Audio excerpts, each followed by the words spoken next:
قرآني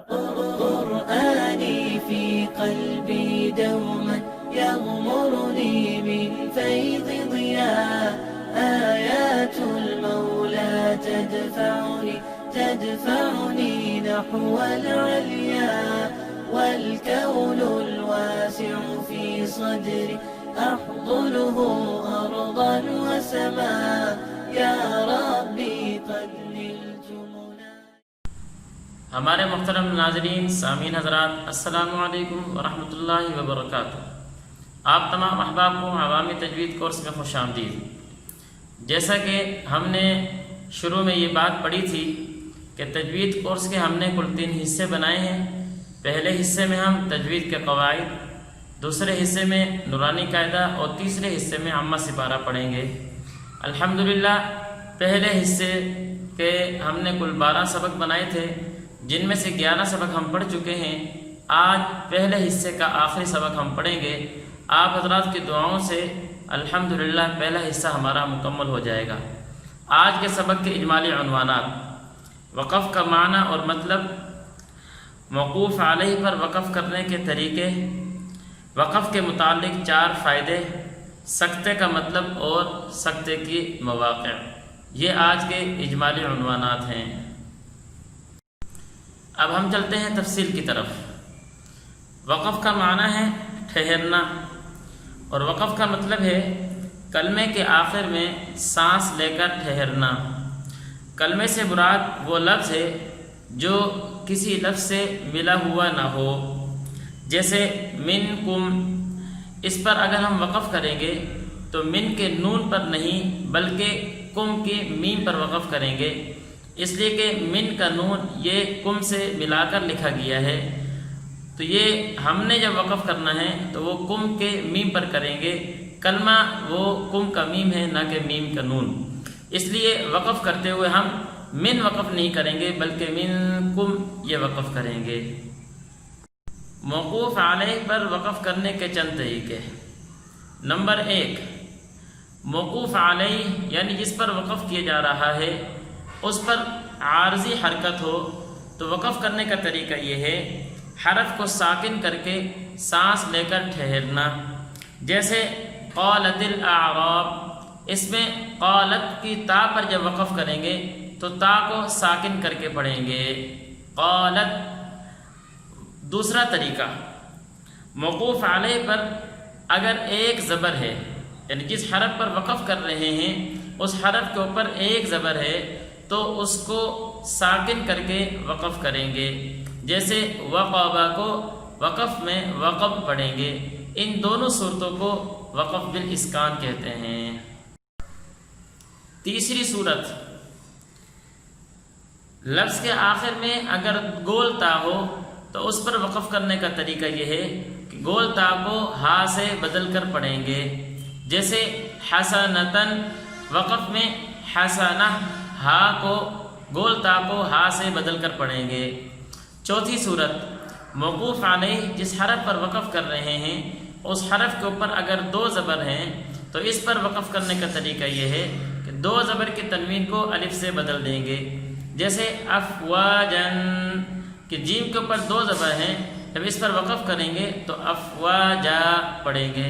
ان دونوں صورتوں کو وقف بالابدال کہتے ہیں۔ موقوف علیہ پر وقف کرنے کی 5ویں صورت، جس حرف کے اوپر وقف کر رہے ہیں اس حرف کے نیچے ایک زیر یا 2 زیر ہوں تو اس پر وقف کرنے کے 2 طریقے ہیں۔ نمبر 1 وقف بالاسکان، نمبر 2 وقف بالروم۔ وقف بالاسکان یعنی حرف کو ساکن کر کے پڑھنا، وقف بالروم یعنی حرکت کو آہستہ، حرکت کا تیسرا حصہ پڑھنا، جیسے اس کی مثال ہے تاللہ نعیم، تاللہ ہا کے نیچے زیر ہے، نعیم کے نیچے 2 زیر ہیں، جب اس پر وقف کریں گے تو وقف بالاسکان بھی کر سکتے ہیں تاللہ نعیم، اور وقف بالروم بھی کر سکتے ہیں کہ حرکت کو آہستہ سے پڑھیں تاللہ نعیم، یہ وقف کرنے کا طریقہ ہے، اس کو وقف بالاسکان اور وقف بالروم کہتے ہیں۔ موقوف علیہ پر وقف کرنے کی 6ٹھی صورت، جس حرف پر ہم وقف کر رہے ہیں اگر اس حرف کے اوپر ایک پیش یا دو پیش ہوں تو اس پر وقف کرنے کے 3 طریقے ہیں۔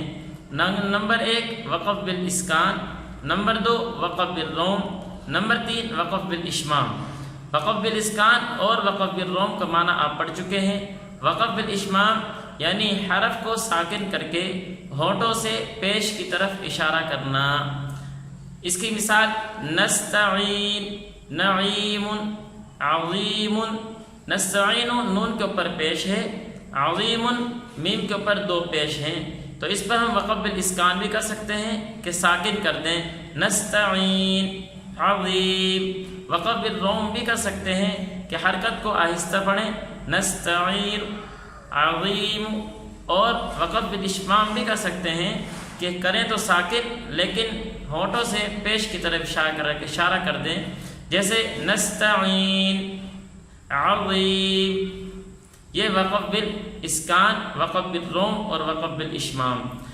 7ویں صورت موقوف علیہ، جس حرف کے اوپر ہم وقف کر رہے ہیں وہ پہلے سے ساکن ہو تو اس پر وقف کرنے کا طریقہ یہ ہے، سانس لے کر ٹھہر جانا ہی وقف کہلائے گا۔ جیسے فحدث، فا ساکن ہے، اس پر ہم جب وقف کریں گے تو یہاں پر سانس لے کر ٹھہر جائیں گے، اس کو وقف بالسکون کہتے ہیں۔ یہ کل موقوف علیہ یعنی آخری حرف پر وقف کرنے کی چند صورتیں تھی جو آپ کے سامنے اختصار سے ذکر کی گئی۔ 4 فائدے۔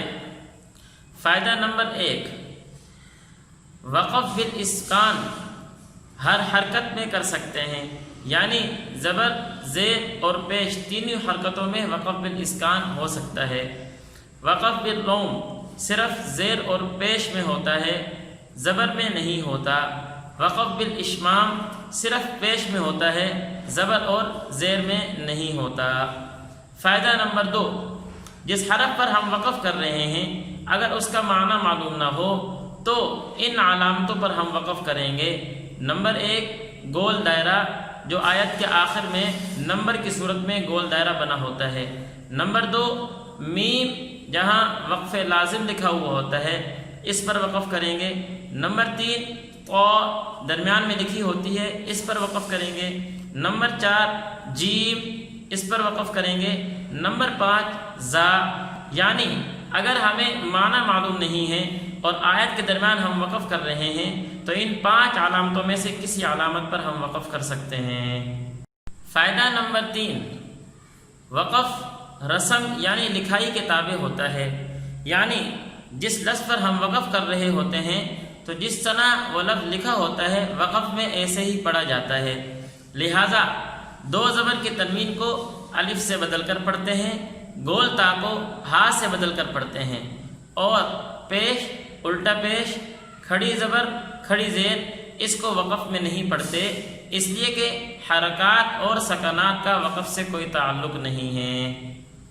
فائدہ نمبر 4 وہ کلمات جن پہ صاد کے اوپر چھوٹی سی سین لکھی ہوئی ہے وہ کل 4 کلمات ہیں۔ نمبر 1 وَيَبْسُطُ، پارہ نمبر 2۔ نمبر 2 بسطہ، پارہ نمبر 8۔ نمبر 3 المسیطرون، پارہ نمبر 27۔ نمبر 4 بمسیطر، پارہ نمبر 30۔ پہلی 2 صورتوں میں یعنی پارہ نمبر 2 اور پارہ نمبر 8 میں صرف سین پڑھیں گے، اور تیسری صورت المسیطرون پارہ نمبر 27 میں صاد اور سین دونوں پڑھ سکتے ہیں، اور پارہ نمبر 30 بمسیطر اس میں صرف صاد پڑھیں گے۔ یہ 4 کلمات ہیں جو قرآن مجید میں آئے ہیں اور صاد کے اوپر چھوٹی سی سین لکھی ہوئی ہے، بعض جگہ صاد پڑھنا ہے، بعض جگہ سین پڑھنا ہے، بعض جگہ دونوں پڑھ سکتے ہیں۔ سکتہ کا مطلب اور سکتہ کے مواقع۔ سکتہ کہتے ہیں سانس لیے بغیر تھوڑی سی دیر رک کر آگے پڑھنا، اور سکتہ پورے قرآن مجید میں صرف 4 جگہ ہے۔ نمبر 1 وَلَمْ يَجْعَلْ لَهُ عِوَجًا، سورہ کہف آیت نمبر 1 اور 2۔